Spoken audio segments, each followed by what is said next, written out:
Attention! The National Weather Service has issued a hurricane warning for the entirety of the National Hockey League. Please stay tuned for further information from the Storm Cellar. So welcome back to the Storm Cellar All-Star Weekend, Ray. It always makes me sad because it means like there's no real games for like 10 days.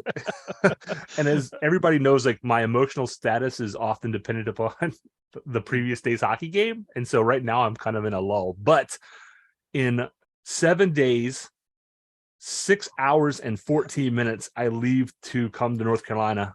And I haven't been down. I'm going to see my parents for a few days. Then I'll be in Raleigh for 2 games, which will be brilliant. And then back to see my folks for a couple of days.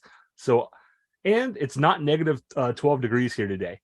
Oh, it's a warm, wintry, brisk 22 degrees. I might throw some shorts on and like mow the grass or something. But how are you doing in Calgary? I'm doing great. You know, the funny thing about the All-Star Weekend, and you were talking about now you've got this big lull, and you know there's nothing to do to talk about. We actually were the ones that were enjoying the previous few days because there were so few games this week. But Carolina played twice. So we're in our glory. We're loving it while the rest of everyone else is suffering because their teams aren't playing. We're having a great time, loving it. And now they don't play all week. Like they don't Saturday, play all right? week. Yeah, next Saturday. Yeah, that's just crazy. They were talking about the big breaks that they had during the West Coast trip earlier in the year, and they've got one built in right now. I think the boys will all be in like Mexico or someplace warm. Yeah, I think a lot of them took off to Mexico, Florida. I think those guys are going to join up. So, and then it's going to be, we'll talk schedule toward the end of the program, but it's going to be a busy month for the Hurricanes. I mean, they got the Capitals twice, including the Stadium Series game. We have Montreal coming in for the Hall of Fame game. But more importantly, we have a new fan with us today, and this is very impromptu. Our guest, Jared Ellis from the Hockey Writers, wasn't able to be here today, but we found a perfect replacement post All-Star game. Ray, I will let you do your thing because you're the radio guy. Yeah, no question about this. This is absolutely fantastic. We have joining us social media knows her as Computer and Coin. But we now know her as Nancia. Nancia, thank you so much for joining us. And right off the hop, I want to say your TikTok videos were fantastic. They were energizing. Like it made me go, wow, I remember those feelings. Like I want that back in my life. Like that, phenomenal. Yeah, you will tell everyone who's listening, you'll want to check her out, Computer and Coin. Check out those TikTok videos that she did as she was experiencing the Hurricanes game. It was magnificent. Thank you so much for joining us today, Nancia. Yes. So what we're going to do, and we're going to get you to, introduce yourself to everyone. Let us know how you got into hockey. This is what we do every week. We talk about how you get into hockey, what what you love about the Hurricanes, your favorite player if you have one. Just lay it all out for us. What got you into this crazy world of ours? All right. Well, Ray and Brad, first of all, thank you for having me be a guest on your hockey podcast. This is my first time ever being on a podcast. So awesome. I appreciate y'all. Awesome.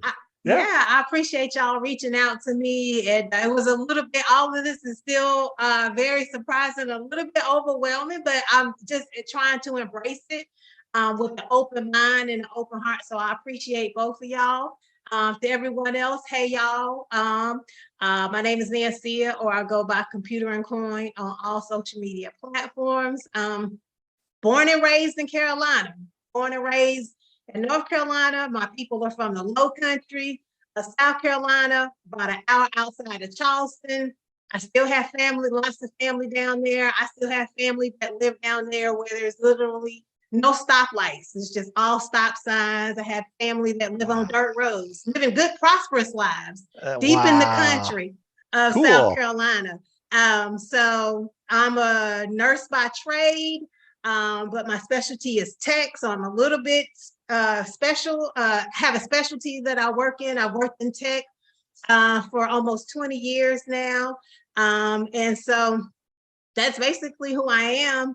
And then how I got into hockey is interesting. So just like for so many other people, Brad, you were saying before we came on here, how at the height of the COVID, the pandemic, you felt that disconnect from like going to games and interacting with people. And it was just, you felt a gap in what you like, and you created something out of that.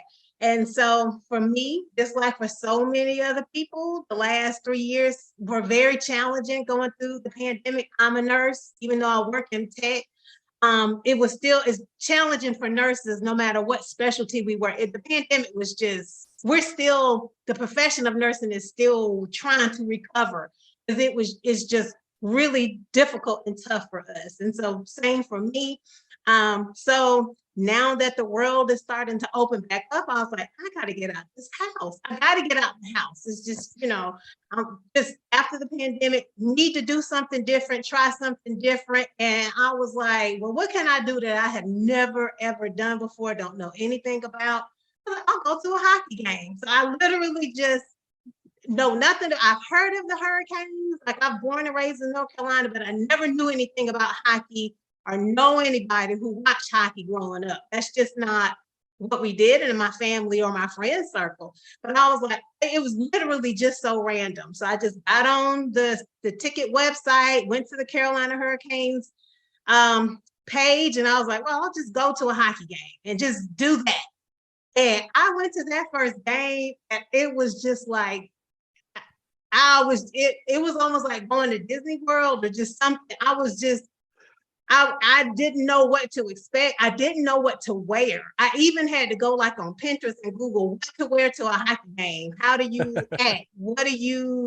How to get there? Is traffic bad? I just didn't know everything. It was just discovery.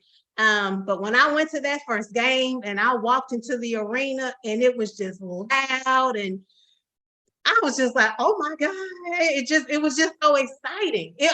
That's what I did not anticipate. And then the more I sat at the game, at the end of that first game, and we won, Carolina Hurricanes won, I was like, oh, I'm going again. And so I went again, and then I went to a third game. But after that first game, I was like, I had so much fun. I told all my girlfriends, y'all, I went to a hockey game. And they was like, you went to a hockey game? Oh, my family, they was like, a hockey game?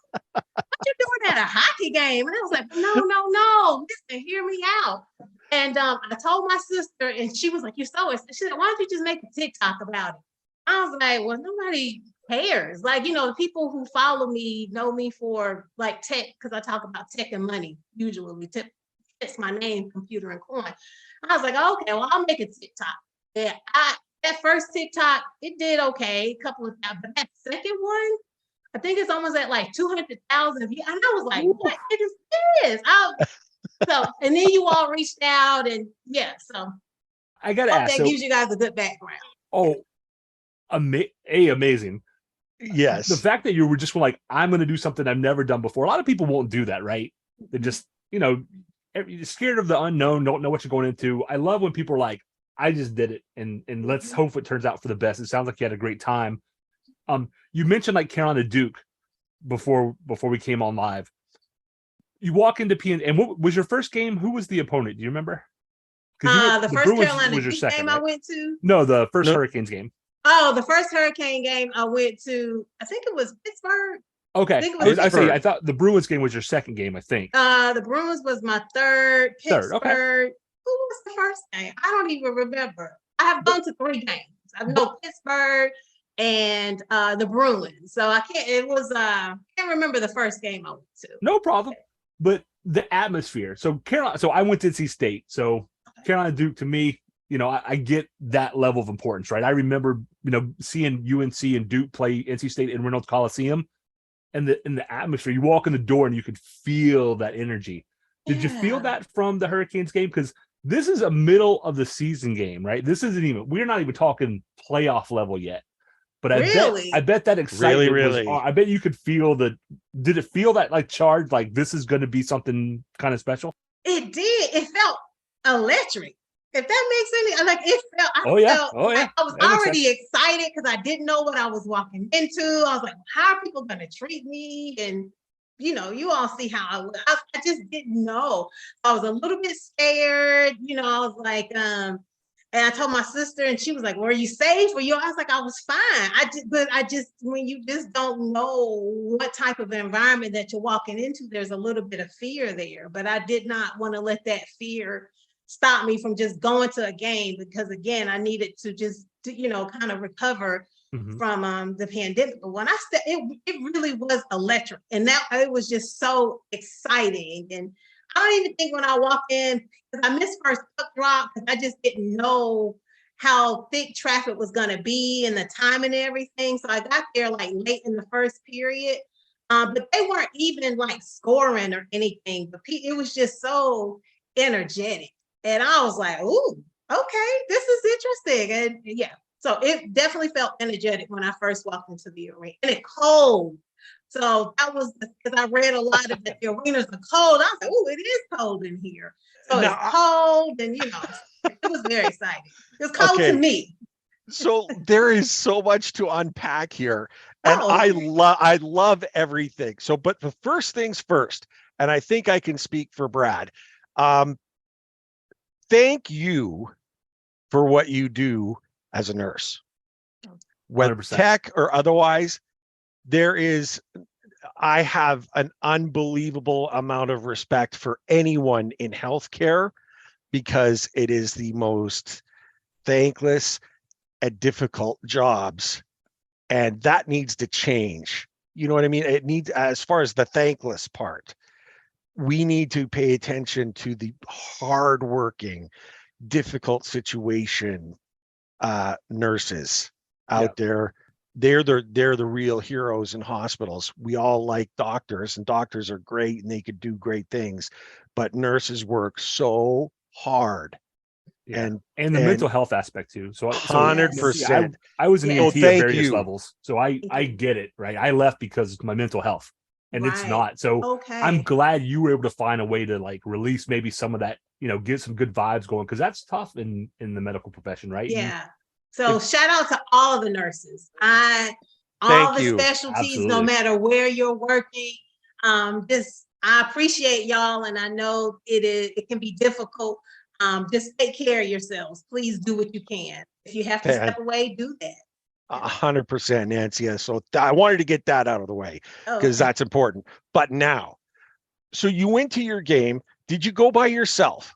Did you I have did. anyone? You went totally by I yourself. went totally by myself. And I Ubered to the game because I didn't know. I was like, well, if I drive, will it be hard to find parking? And then I didn't want to walk in the parking lot by myself because it was going to be at night. And, I was really worried about my safety because I didn't know. I was like, okay, well, if I, ride share to the game, I can get dropped off right at the front door and not have to worry about being in a new environment, trying to figure out where do you enter? It's dark, and so yes, I went by myself. okay. And when you talked about the electric feeling in the air, and I mean, I remember my first trip to Raleigh to actually watch my favorite team in a home environment where I'm not the one who is, surrounded by fans who dislike the team that I cheer for. It was a great experience. What captured you to keep coming back? Was it the feel that you got from the environment itself, or was it what you were seeing on the ice? Like, what do you like about the game? What do you find exciting about that? Is there things you don't care for, or like bring us into that? Sure. The first thing I liked about, and which again I didn't know, was how fast the game moves. It's very fast paced. It's fast, and now I'm starting to be like when I went to the Bruins game. This was the first time I experienced this. When I went to the Bruins game, because there were so many penalties during that game, that stops play, right? Because then Yeah. the refs have to kind of. I was like, when is the game going to start again type Yeah. situation. So I love the pace of it. I like that. And I noticed like even during breaks in play, it's not a lull. I'm sure that's part of the Canes or any NHL teams, part of the whole experience, not unless it's like a true break. To make it not so that you're just sitting around not doing anything. Like, there's music, there's the Canes crew, which I saw for the first time at the last game. There's Stormy, they do things. But so the excitement, the pace of the game, and I love learning new. I'm a geek at heart. I've always been called a nerd. That's fine. I embrace it. So my geeky brain, once I saw how exciting and fast, I was like, okay, the technical part of my brain was like, well, how does it all work? And so then after that first game, I was like, okay, what was exciting? I was like watching the players skate. I was like, well, how do they skate? So I did a TikTok because I was trying to figure out how do they move and stop so fast and move backwards and just the whole body mechanics of it. And then that took me down a rabbit hole. And then I went down a rabbit hole of like edge work. And it was just so much to learn. Wow. So I just love learning new things. And because there's so much to learn, I feel like at this point, I don't think I can get bored because I hate being bored. But I just really love learning new things. So the excitement, the energy, the pace of the game, learning new things are what excites me and keeps me at this point wanting to keep going back to see, okay, well, what can I learn this week? What can I grasp? Not to get deep down, but just have a good understanding so I can follow along there. Now, real quick question. Go ahead, Pat. Whereabouts were you sitting for your games? Were you sitting up higher or in the lower bowl up high or close to the ice or just vaguely? Do you? Sure. Yeah, I wanted to sit because again, I didn't know. I was like, okay, well, when I go to a football game, I like to sit as close to the 50 as possible. The same at a basketball game, center court, because I've been to those type of games and I always felt like center, you can see equally both ways. Yeah, you kind of see everything. Yeah, you can see everything. So I sat very low to the ice, like 3 or 4 rows back, center ice. I was going to suggest if you had not sat that close yet to do so, because hockey is a game where I normally like to sit up high. My tickets for the Montreal game are the front row of the balcony. Okay. And that's because that way I can see everything. Like you can see the plays develop. You get a better understanding of how plays work and kind of the flow of the game is what we call it. What you did, I think, is perfect. Anytime I take a new person myself, I always try and sit as close to the ice as possible, because from the 300 level seats, they look fast, but they don't look fast, if you know what I mean. And from the third row, you go, A, these guys are fast. And B, people sometimes forget that an NHL open ice hit has more energy in it than a like an open field football tackle. Okay. So there's a lot of the physicality. It's hard to appreciate that on TV, but awesome job for you, because sitting that close to the ice, you really got an idea. Like, these guys can skate upwards of 20 miles an hour. Like I couldn't do that on my best day when I was in shape. Right. So fantastic. If you ever get a chance, if you sit up toward the top of the lower bowl or like the front row or two of the upper bowl, you'll get a whole different perspective on the game. I always tell people, a few games in, do that, because what you'll start to see is that hockey is a circular game. And what I mean by that is players tend to not always take a direct line A to B and then stop and switch. It's faster if they keep going and kind of circle and loop around. And when you sit up high, you start to see like, it's almost like watching like bees kind of swirling around a flower kind of thing, where there's lots of these intricate like circles and patterns going on that you don't see up close. So you can get an entirely different take on hockey just based upon where you sit. I think that's different than most games, because a good hockey game to me is like a good Carolina Duke or Duke NC State basketball game, right? It's back and forth. There's a lot up and down. But basketball to me is you can sit anywhere in an arena and get a pretty good idea what's going on. And hockey is really different in that if you sit up close, you really get that physical, the physicality, you really get the speed of the game, but you miss the plays develop because there's glass in front of you, there's players and benches in front of you, the penalty boxes maybe. And when you sit up high, you lose some of that feeling of speed, but then you start to see like the bigger picture kind of. I would also say take in some lower league ECHL games. I'm not sure what part of North Carolina you're in, but Winston-Salem, Fayetteville, there's a couple teams that are minor hockey teams where, you know, you can get front row seats, second row seats for, you know, $15-20. And that's a great way to see hockey too on a budget for folks who are out there who maybe who hear you and they're like, oh, like maybe I want to give hockey a try. You don't have to dump a lot of money to go to see a Hurricanes. You can go to these smaller teams for very little money and still get an idea of it. So just throwing them out there. That's a great, I'm taking notes. I am, because I like to go back and reference and things like that. So that's a great tip. That's awesome. And just to add a little thing to what Brad said, not only do you see the game or experience the game different from the different locations because of the quickness and all the rest of it, there is a different experience for the fan depending on where you say. And this is like this in any barn throughout the league. I'm not just talking in Raleigh. I'm talking any barn in the league. The higher up you go, the more the fans around you are different.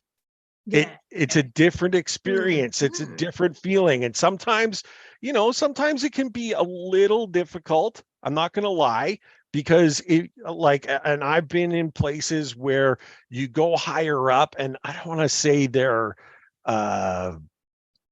less friendly. It's not less friendly. It's more, they're louder.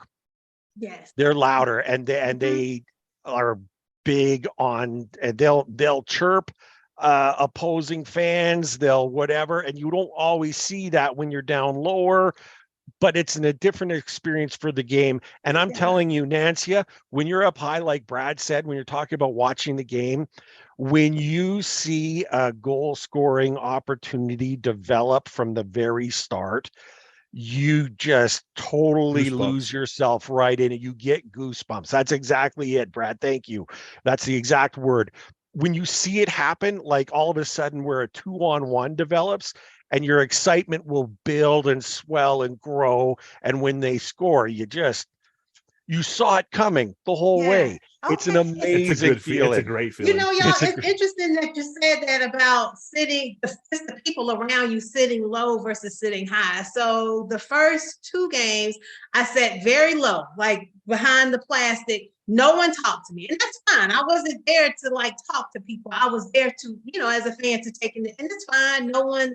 But when I went to the Bruins game, the people who I didn't, of course, I don't know anybody. So as soon as the people around me sat down, they were like, "Hey, how you doing?"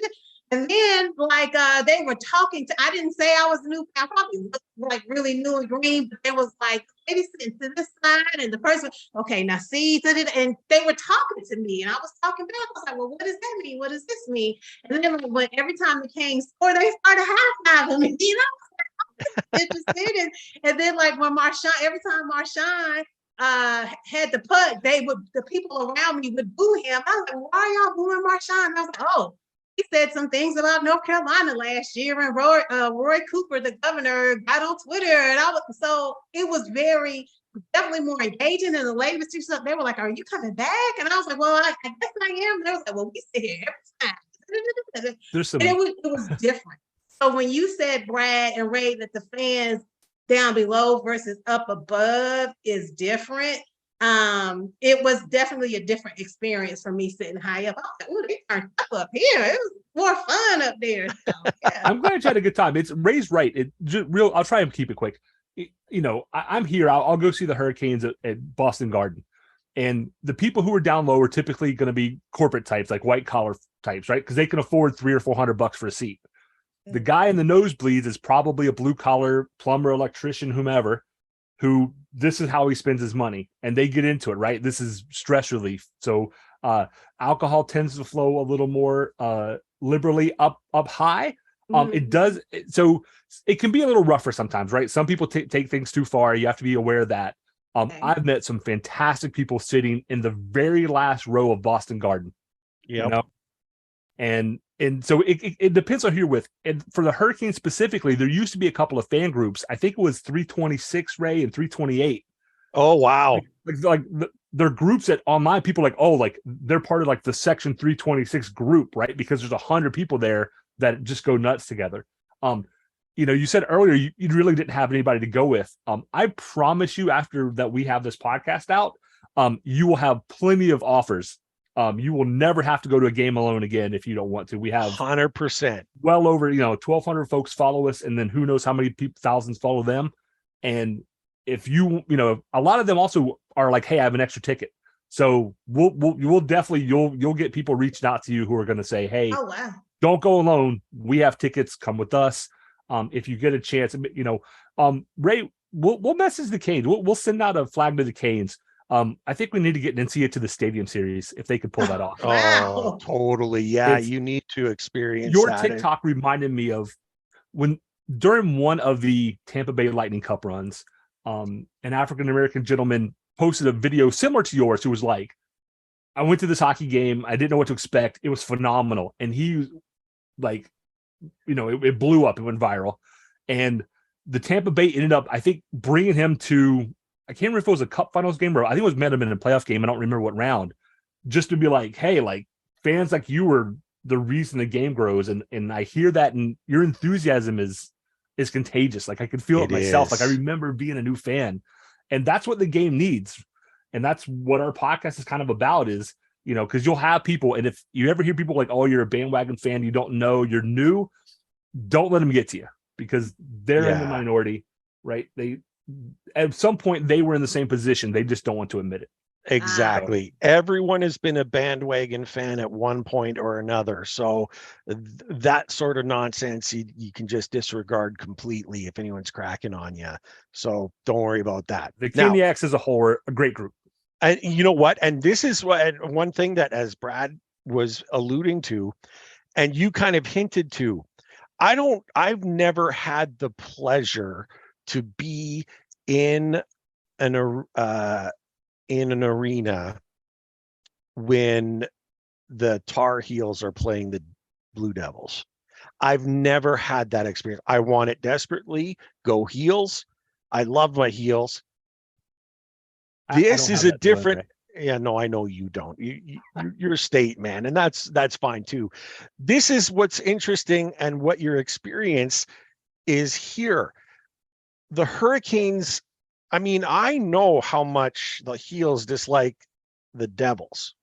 Mm-hmm. I know that, and that's like you're almost born into that type of rivalry. Mm-hmm, mm-hmm. But the Hurricanes bring everyone together.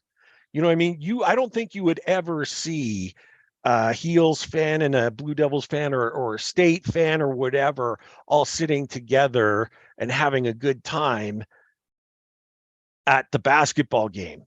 They'd be chirping each other through the whole thing and going at it and taunting them, and which is fine too in my regard. I dig that sort of thing. But when you go to the hockey game, it's one spirit, one energy, all going together. And I'm so glad that you're able to experience that. It's like fun. It is fun. It is fun. Now, I need to ask though, when you were looking at the Hurricanes players, was there a player that jumped out at you that you kind of dug?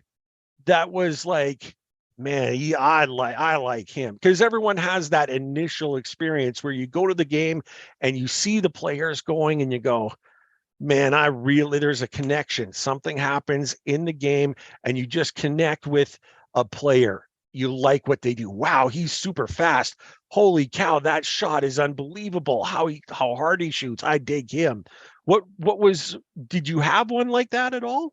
Yeah, and I did, but I don't know if it's just because it was the first player I saw coming out of the tunnel at the beginning of the next period. And that was Peter Kochetkov. But when I saw, and that's again, so I prefaced that and said, well, that's the first player I saw coming out the tunnel and with the goalie gear on, very formidable. And so I was like, ooh, it wasn't him, it was like the goalies.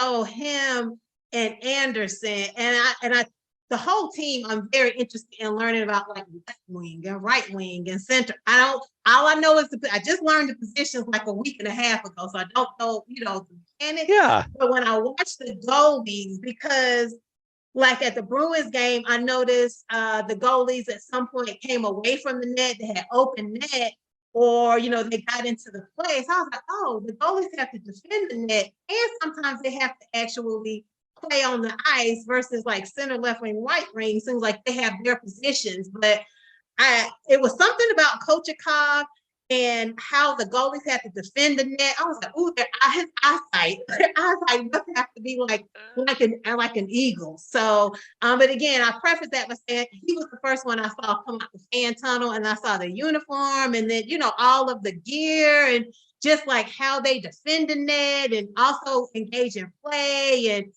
they're like this, and yes, so. That's awesome. That connection with the goaltenders. Yeah, the goalies are amazing. Yeah. Mostly I think they're they're a little bit nuts, because who would put themselves in front of those shots that boom in on them, right? I said this, yes. I was like, oh my goodness, like all that kinetic energy, the physics of it. I was like, all of that energy coming to you is not just one person coming to the goal. It's everybody on the team coming, sending all of their energy to the goal. And that goaltender's job is to let nothing get into it. So it's almost like David versus Goliath. I don't know. It's like all this energy, and he has to block it. Right. So it's something about the goaltender. I don't know. So I just find it very interesting and engaging. And you pick Kochetkov, who that kid has. I mean, he was in Russia last year. Okay. I don't even know if he's been in North America a full year yet. We might still be a few days or weeks. It's been a year-ish. He came over last February from Russia. He's got personality for days, that kid. That kid is phenomenal to watch. He is super nice. Met him last year at the Calder Cup Finals a couple times, which is the AHL, so the league below the NHL. It's their big trophy, so it's their version of like the Stanley Cup. Okay. And the whole team was fantastic. Jalen Chatfield, who plays for the team, was on that team. Jack Drury, who is currently back with that team. He was up with the Hurricanes earlier the year. But yeah, Pyotr Kochetkov is just, if you picked a good one to, if you think he might be my guy I'm going to follow, like you picked a great one. Because he did. I saw they sent him back down to the Chicago Wolves. Mm-hmm. I saw they sent him back down. I was like, well, I didn't know that was the Wolves are, I guess, like their feeder team. So yeah, exactly. Like, he got sent down to the Wolves, and then people, I did a TikTok about it, and people were like, oh, no, that's so he can't get traded. And then I was like, oh, he can develop more. And he'll be the future. I would expect to see him in the playoffs again. Once I would expect it. I don't know how much he'll play, but I would expect to see when the playoffs start, you can go over. You have more than 23 players that you can have on the roster. Okay. So they have what they call an expanded roster. So instead of 23 players, it goes up some. I would expect him to be one of those people who's available to play, because the kid is phenomenal to watch. He makes some saves. There was a golden age of goaltending with you might hear names like Dominik Hasek or Patrick Waugh, some of these guys, Martin Brodeur. And he just had this energy about him. And Dominik Hasek in particular is maybe one of the greatest ever. And he would come out of the net and poke check people. So he's trying to hit the puck with the stick away from the goal, and he's flopping, and it looks like chaos. But when you really watch him, you're like, it's not chaotic. He's in control. He's all over the place, but it's in a controlled fashion. And Kochetkov plays the same style, which is just fun to watch. I mean, Fredrik Andersen is like the opposite. He is super controlled. He limits his movement. He moves as little as possible, so he's always ready for the next shot, which is the opposite, which is great. I mean, he does a fantastic job. But you watch Kochetkov, who makes the same stops, but expends 3 times energy to do it. It's just fun to watch. Brad, I gotta say, I just imagined Nancia being in the barn watching Archie in net. Oh, Artur Zerbe, Hurricanes legend and goal. Who's Archie? Who's that? So his name was Artur Zerbe. We called him Archie. He's from Latvia. Small guy. We can send you some clips. He was the goaltender during their 2002 run where they lost to the Detroit Red Wings in the Stanley Cup Finals. But he has a similar game. Small guy, lots of movement. he would do things and you'd be like, oh, he's totally out of position. They're going to score. And he would find a way to make the save. And it was just unbelievable watching him play. We wanted to at times actually to tie him to the net so he didn't wander around so much because he was that was a everywhere. Very common theme. Yeah, is you need it's to like just tie him to one, Archie. tie him to one leg of the goal because you don't want him going more than 4 feet away, but he would. It worked. So it worked. It was just amazing. So that's fantastic. Your story is, and it's contagious, the excitement. I'm like listening to you and I'm re-experiencing all of those kind of first time experiences and stuff like that and what it was like and the wonderment. That's awesome, Nancia. Oh, what a great story you have. Now, I also understand, and we had a chance that we're going to change gears a little bit here. It's the All-Star Weekend. And I wanted to get your take. You looked at and it was funny when you said this before we started the show. You got a chance to watch the skills competition, but you didn't get a chance to watch the game because you had your priorities straight. You needed to be watching some basketball and yeah, the Duke Carolina game was last night, and you can't. A whole another different. I have a Carolina room in my house. I have a degree from Duke and I have a degree from Carolina, so it's a little bit split in this. Wow. So, yeah, but I could not miss that game. So no, of course you couldn't miss the game, but I wanted to get your take. I wanted to get your take on what you thought of the skills competition. Kochetkov did great, right? He wins the fastest skater. Yes. What did you think of the whole thing? It was interesting. So the first skater, I cannot remember his name in the fastest skate competition. Before the competition even started, the announcer said, "Oh, this is the fastest skater right now." And no, they said he's the fastest or the best skater in the NHL. And he failed, like I think at the third or the fourth turn. I was like, well, if he's the fastest and the best, so I don't know if they kind of jinxed him a little bit. If you believe in like woo woo here, I was like, they may have jinxed him. So that kind of threw me off. I didn't laugh. I did not laugh. It kind of threw me off. I was like, oh, but he's the best, but nobody's perfect. So that was really interesting. And then I saw the competition where they try to shoot the puck in the goal with a small hole. What competition is that? That was that was new for this year. That was very new. Yeah, the tendy tandem. Tendy tandem is what they call it. Oh, okay. Yes. And now when I watched that, that's when I saw a woman on the ice with the other players. And I was like, who is this lady? And then they said her name. And of course I jumped on the Googles and I saw her name was Sarah Nurse and who she plays for. Except I was like, oh, I don't know if I've ever seen women playing at NBA All-Star or the other All-Star sports. So that was very surprising to me. So those are the two. I didn't watch any of the other skills competitions. Those were the two I watched. And so it was really interesting. And I was like, okay, so this must be the best of the best. And I followed the Canes on Twitter. And of course now all this stuff is showing up in my algorithm about Marty Natchez and how he should have been there. And I was like, well, wow, if he'd have been there, what would have happened? So I'm a little bit, I feel like a little like the team got a little bit cheated because he didn't go. I was like, well, I don't know if other teams have a player who should have went but didn't go. But so yeah. That's there was a big debacle kind of with the way that so the league picks one person from each team, so every team gets represented, and then there were 6 open places, 3 from the Eastern Conference and 3 from the West, and they said we're going to put this to a fan vote, and Marty Natchez was the one of the top 3 things trending on Twitter during that voting. But they ended up picking 3 guys from New York, 2 from the Rangers and 1 from the New York Islanders. Yeah. Svechnikov won fastest skater with like I think it was a 13.6 something time. Yes. The NHL record is 13.1. And I think had Natchez been there, that record might have been in trouble. Natchez is that. I mean, Svechnikov is fast. Don't get me wrong. But he's not even the fastest guy on his line because he plays with Marty Natchez, who is considerably faster. Yeah. Wow. He's not as fast as Jalen Chatfield, who is a defenseman and quite a bit faster. So the league can pick.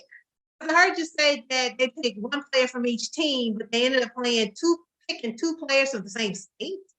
Yeah, the New York Rangers sent 3 guys, which they, according to them, it was the fans voted those folks in, but You know, they won't. One of the things with the league, when I said before we started talking about best sport, worst league, they won't release the numbers and say, here are the votes. Yeah. You know, we've said if Marty Natchez is able to make all of Twitter trend with his name, voting for him, and then there was an online component too. But if he didn't win, then just release the votes. Just show us the votes, and we'll say, yep, he lost. But y'all don't find that suspicious? Oh, we all did. I think New York City has 10 million people who might watch, and Raleigh, North Carolina has 300,000 people who might watch, and that's what the league did. I'm not a conspiracy theory person, but there's sometimes it's fun, and sometimes you just look at the numbers and you go, yeah, that doesn't look right. Okay.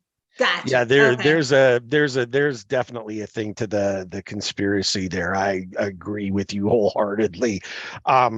So Brad, when we were and like Brad and I, we've seen a lot of all-star things, and one of the first things when you talked about seeing that nurse who is so talented, she's just so amazing, right?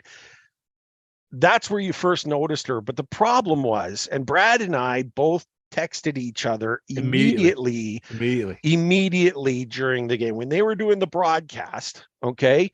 And they were introducing all of these fantastic women who are all amazing hockey players, and that they're being a part of this while they're doing the announcements, instead of staying with them and highlighting the women that were joining the event. They were busy having an interview with someone else and completely ignored introducing the women. And I texted Brad, and Brad hit me back at the same time. And Brad had things going on, Twitter. And I mean, we were all over it saying, guys, if you want to talk about, inclusion, and you want to focus and have the women highlighted in here, like the best superstars, these women are amazing. Why in the world wouldn't you take just the time to promote them and show them and name them? And like, these are names that you want to watch. These women are fantastic. But they completely ignored it. And it made me and Brad nuts. I don't think we've ever, I mean, there's been a couple of times where we've been, simpatico in our texts and stuff, but this was like lightning. It was unbelievable. We were both saying it. Crazy. So they really blew it as far as that goes. They just didn't do those women right. Like it was wrong. Yeah. For me, it's about, they say hockey's for everyone. They do these inclusion things. They invite these PHF, stars who are, most of them have multiple world championship and Olympic medals. They're fantastic hockey players. And then they, in my mind, disrespect them by, we're going to do an interview during their introductions. And this made Twitter, I thought this was funny, Ray, because I don't know if either of you caught this, but so somebody asked Sarah Nurse, the goalie that she scored on was Shesterkin for New York, who was one of the top 3 or 4 goaltenders potentially in the world. He's good. But a reporter asked Sarah Nurse, what did it feel like scoring that goal on one of the top, 3 goaltenders in the league? And Hillary Knight spoke up and said, well, she's one of the best shooters, in the world. So, and I thought that was a good representation of how, the PHF stars were there, and I'm grateful for that. We're making progress, but there's still a long way to go because of questions like that. That, that kind of reminds me of like the, Darnell Nurse versus Sarah Nurse, Darnell's cousin Sarah. She's not Darnell's cousin Sarah. That's Sarah Nurse. That's Sarah Nurse. She has her own name. She's her own whole person. She is a much more accomplished hockey player than not just him, but many of the guys in the NHL treat her that way. Show some respect, I thought her bugged me. And the golf thing, real quick, the golf hockey thing, I turned it off. I can't do golf hockey. Sorry. Yeah. I did not see that. Yeah, and you're probably better for it. Okay. They gimmicked up a lot of things right there. Okay. Here's the thing with the All-Star game. They're trying to find new ways to. They don't want to do the same thing over and over and over again, and so they try to find new angles, new whatever. And it for some, and there was a lot of blowback from players, from everyone about what the heck are we doing here? Like, this is the All-Star. This doesn't show anyone's skill or talent or whatever. They've gimmicked it up too much. And I mean, first of all, seeing Sarah Nurse do the Forsberg on. So was this their first? Was this the first in-person All-Star since COVID hit, or did they do it in person last year? They had one last year, in Vegas. person in Vegas. And one of the things that a lot of people have said is what you see on TV as far as the All-Star game goes and the All-Star weekend, it's actually the All-Star weekend is far better to experience in person than you will ever understand or feel or whatever watching it on TV. There's something missing, and it's there's a different vibe to it that just doesn't translate through the television, right? So I mean, I in a way I kind of understand why they were trying to make it different and new, because it's like you got to put lipstick on a pig sometimes, you know what I mean? Like it's just, we've seen it all before so many times. What are you going to do to make it different, to make it interesting? But in the same respect, that can go too far. If you can put lipstick on a pig, but don't put the blush and the rouge and the eyeliner and everything else on it too, because then you forget it's a pig, right? Like that's. So is the mascot game, is that new? Because I started watching it and I was like, I turned it off because it was just like all the mascots are on the ice and playing, and I was like, I got excited, but then I tuned in and I was watching and I was like, oh, this is not interesting. It wasn't. Maybe was. I will say though, to be a mascot and get to go in free trip to Florida or Vegas for 3 or 4 days and hang out and make videos, they're probably having more fun than the players. A lot of players, just so you know, Nancy, a lot of the players, they do this because they feel kind of obligated. They don't really want to be there, right? They'd rather go on vacation for 10 days and be done. And that's where somebody like Marty Natchez. Yeah, totally. Because like Ray was saying, there's player meet and greets, right? There's events they have to go to that aren't televised. So for them, it's kind of a 2 or 3 day work weekend. Very fan focused. But that's where somebody like Marty Natchez, who was like, oh, I'd love to go to the All-Star game. And then you have other players. Kirill Kaprizov plays for the Minnesota Wild, and he ducked out of the competition he was supposed to be in just a few minutes before he started. And the word seems to be that he was just like, I don't feel like doing it. And then during the game on Sunday, he was playing, but he wasn't really playing. He wasn't trying in any way, and which is typical, right? You don't want to get hurt, and you want to rest up your body. This is your period to rest of the season. But and no disrespect to him, I get it. Like, he doesn't seem like he wanted to be there. So why not give a shot to somebody like a Marty Natchez who's like, no, I want to go do this. That would be awesome. Right. And take advantage of the Martin Natchez is not a rookie player. I'm understanding. He's young, but yeah, third year, fourth year. Okay, gotcha. Okay. Interesting. Okay. I'm glad that you enjoyed it, because for Ray and I, we've seen them try and they put a little different spin on it every time. In Florida, they did this like weird hockey golf thing. In Vegas, they made it like there was like a magic show-esque, goal thing. So they want to change it some to fit the city, which I like. But as a new fan, hopefully new fans are enjoying that, because for old fans, I used to watch the skills competition religiously. Wow. So it's almost like they're having to adapt to the times. And it sounds like for experienced fans, the adapting that the league is doing is disconnecting the legacy fans. That's what I'm hearing from both of you. That's what I'm sensing.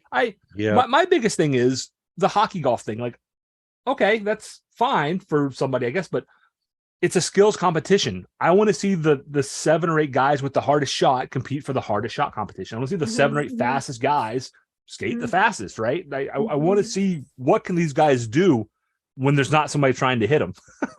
Yeah. And for me, that's what I want to see. And the NHL takes that, but then they twist it, and you're like, okay. even the timing was weird. They did the fastest skater first round, and then they had one person do a deke or whatever, and then they went to the goalie thing. And I don't know if somebody did something out of order, but it felt very disjointed. You know, part of the reason I like hockey is watching the flow, like things develop, and like you mentioned earlier, when there's a lot of penalties and things, it kind of takes you out of the game because you're like, why is all this? I don't watch football because football is boring because they stop every 10 seconds. That's why I don't watch football.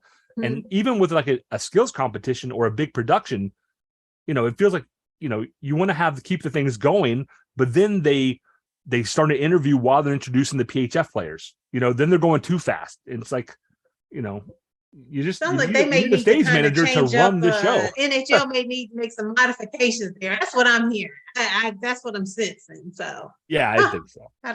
But I'm an old fuddy duddy too, so I don't know. Well, that makes two of us. Nancia, I've loved having to chat with you.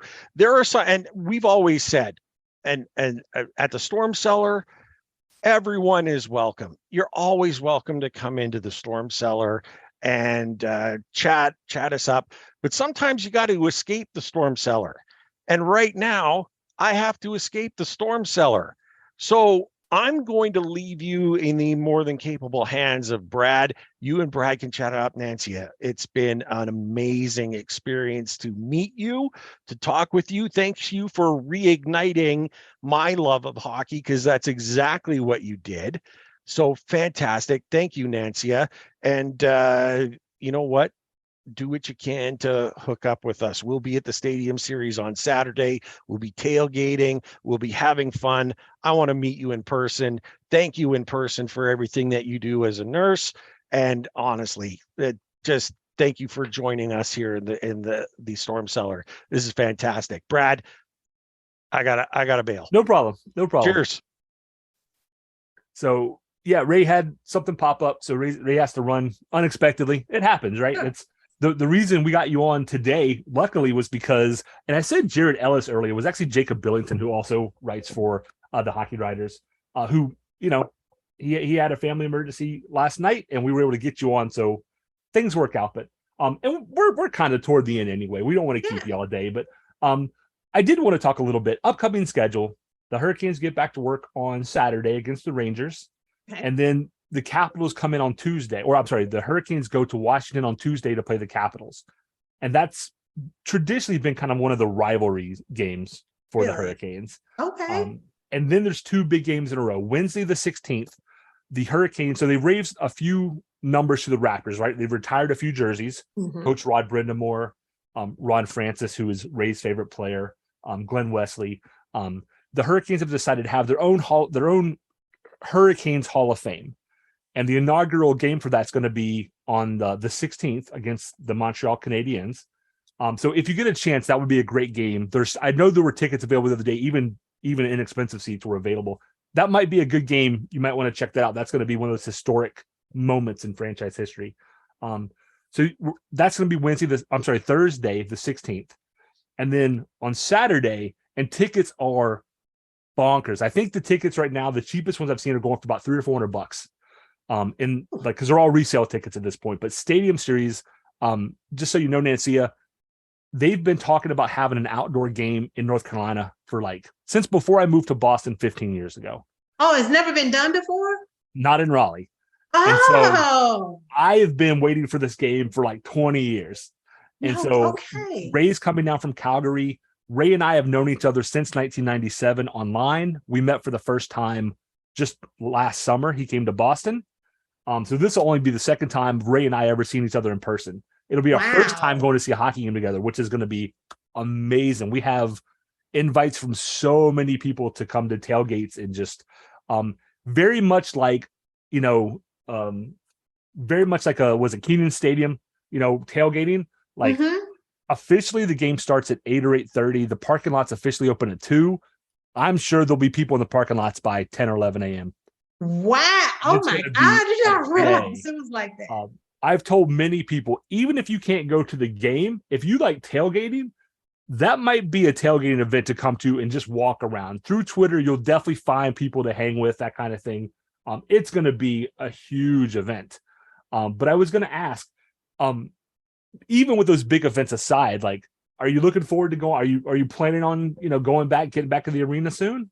Come throughout the Yes, game? I am. I have already bought tickets. I'm not saying which games, but I have bought not to the stadium series because I didn't realize how serious it was. Like I was driving, I went to I had to go to a work meeting on Friday to Midtown Raleigh. And I was driving into Midtown Raleigh, and one of the biggest, I think it's this insurance company, has this gigantic banner of Sebastian Aho Stadium Series. That was just Friday. And I was like, oh my. Oh, yeah. Even a billboard, they painted like almost half of the entire building with this giant, it's not a banner. I don't know if it's an electronic banner. It's not fabric, but it was something I had never seen. I was like, oh. So that's when it hit me, based on also what people have been saying. Like, oh my God, this must be a really serious thing. But yes, outside of that, I do have tickets to a few upcoming games. Awesome. But I'm going, and I don't want to say which games. And yes, I am definitely going back. So and I'm looking forward to it because I'm trying to approach it with fresh eyes each time, so I don't get bored. So I can learn something new. So I'm so looking forward to those upcoming games. That's awesome. And like I said, once this hits and people are listening, and I'm sure people have already started hopefully saying like, hey, if you want somebody to go with, if you need something in the game, we have a group of people who are kind of in what our hockey Twitter circle. And people I can think of off the hand are like Gina is one who Gina always goes and finds Wade Minter, who's the PA announcer for the Hurricanes. She always goes and finds him on the concourse ahead of time. Gina's one of those people who likes to interact with people. So she's always finding pictures and posting pictures of her finding people and pre-gaming and stuff. And there's a lot of folks like that are just good people that listen to our show because we're not, there are hockey programs like, I'm not going to name them because I don't even like listening to them, but, and they're all about the fighting and the, and the rough stuff and, how manly can we be? And our program is very different than that. Okay. We want to connect people. And I think you'll find if you ever want to go to a game, you're going to have plenty of opportunities so that you don't have to go alone. Hopefully some of your friends will go, because I haven't been successful in convincing anyone. Well, maybe that'll change. It's so much fun, no? It was like, maybe someday, but I keep I've been talking to my friends and things about it and my family, and they're just kind of like, oh, that sounds nice. Okay, it's interesting. And the NHL is trying to do all these things to grow the game, and here you are, a person like put her on TV and say like, this is what an amazing time I had, and people will be like, oh, like that sounds cool, and they'll give it a shot. So it's like I said, as soon as I saw your first video on Twitter, I was like, that's phenomenal. I'm so glad she had a great time, for one, because that new enthusiasm, we said earlier, I said, Ray and I are kind of old and we get kind of jaded and we forget sometimes of what it's like to walk into the building. Because being in Boston, I don't go very often. I don't go see I'm not a Bruins fan. I don't go see the Bruins playing. I haven't seen the Hurricanes play live in, I think, 5 years. Wow. But for me, it's watching your videos reminds me of some of the things I love. Hockey arenas, hockey rinks have a particular smell. And next time you go in, like just as soon as not through the doors, like right, because you're gonna smell barbecue nachos and pretzels and things. But when you get into the bowl and the ice is in front of you, I always stop and take just a big breath because there's a smell to that place, and it's clear as day in my mind. I can't describe it, but it's one of those things like it when you smell it, and it just has that. And watching your videos reminds me of things like that. They're like the reason I love this place. The reason I like watching these guys. It's there's certain things that your videos made me go, oh, I remember what it was like to, be, I forgot how old I was, 20 years old and go into the very first games in Greensboro or the first game at PNC or it was the ESA at the time, but PNC Arena. And that enthusiasm it wears off. Wears off sounds bad. It's not meant to be, but it wears onto people like it becomes infectious in a good way, right?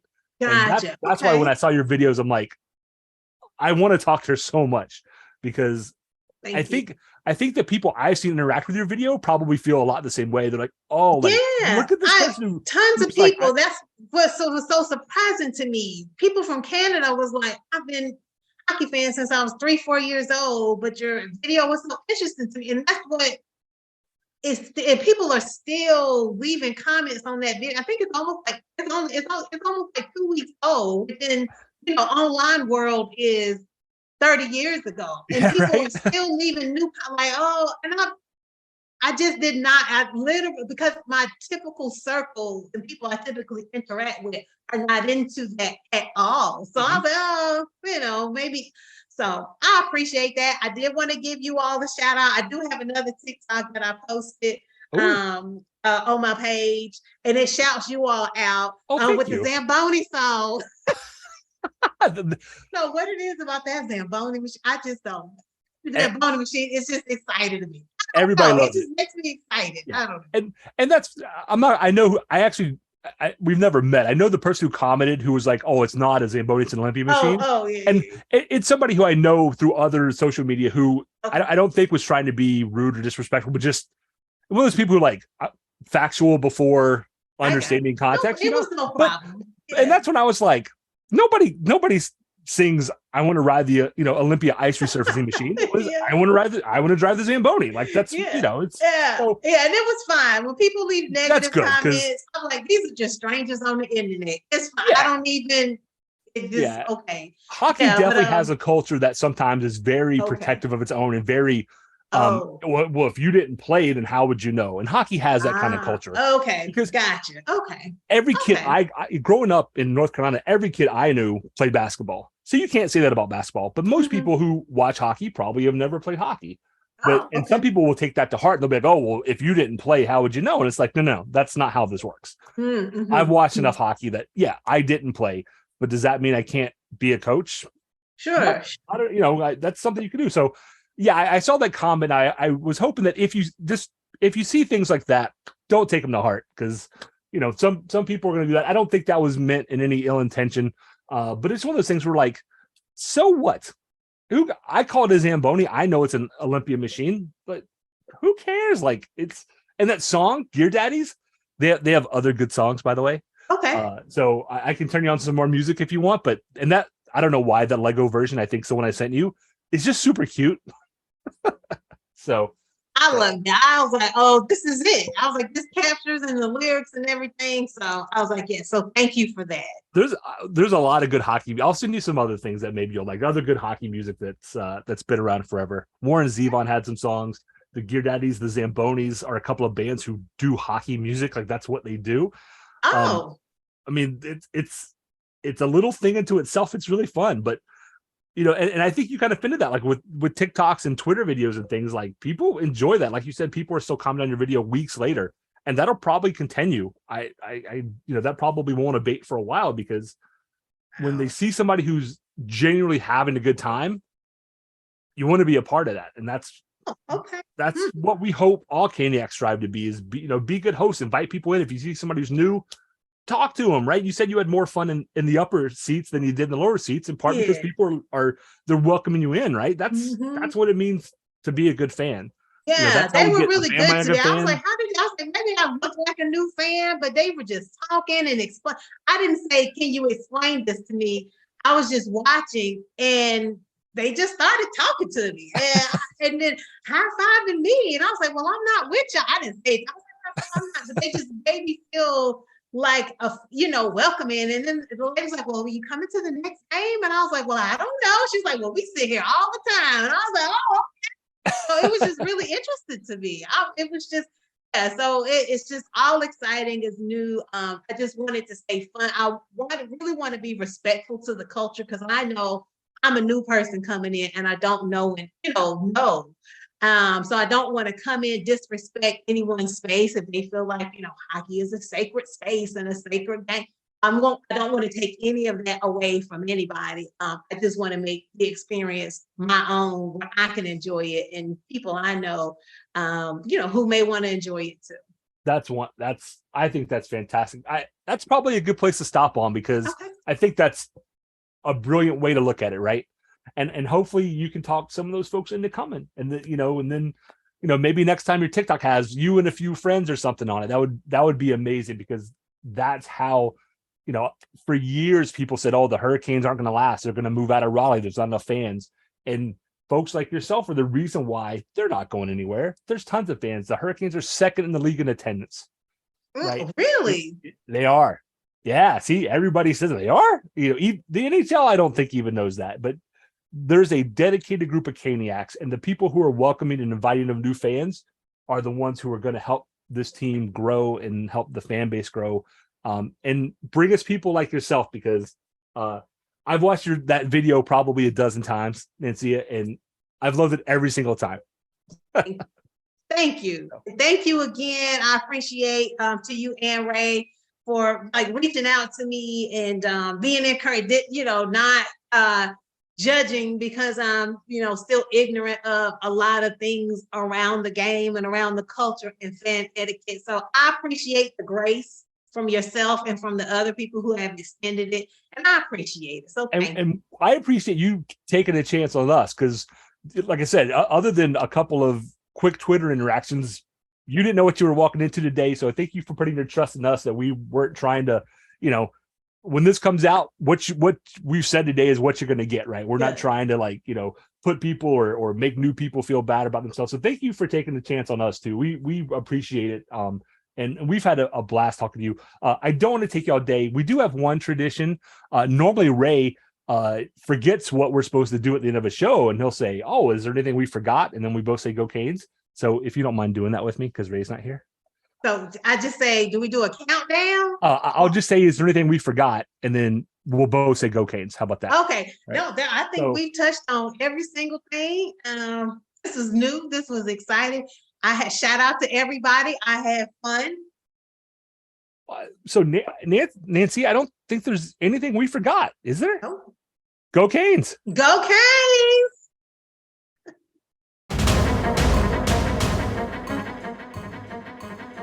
Thank you everyone for tuning in. Ray and I greatly appreciate your support in helping us produce an informative and fun podcast. As always, we'd like to say that we believe hockey is for everyone. Whether you're a Caniac or a bunch of jerks, doesn't matter, as we're just a couple of jerks anyway.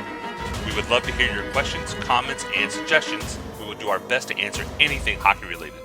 You can reach us via email at stormcellar97@gmail.com. On Twitter, we are at stormcellar97, and on Facebook at facebook.com/stormcellar97.